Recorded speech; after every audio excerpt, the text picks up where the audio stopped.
Hey guys, welcome back to the channel. In today's tutorial, I'll show you how to unpin a post from Instagram. So, let's get started. At first, make sure you have the Instagram app downloaded from Google Play Store or App Store, and also make sure that you have logged into your account. So, let's open it. Now see, this is the home page of your Instagram account, and you should have to tap on profile picture, which is available on the lower corner of right side. So tap on it. Then here you can see your pinned post available on the screen. So tap on it. Then tap on three dot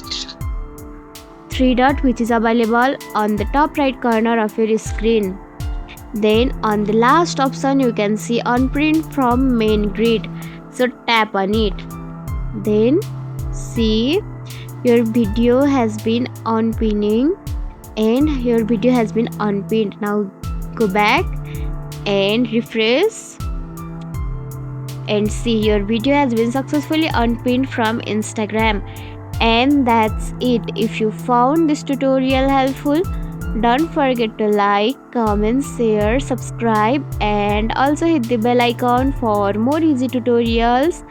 I'll see you in the next video. Till then, bye bye, take care, have a great day.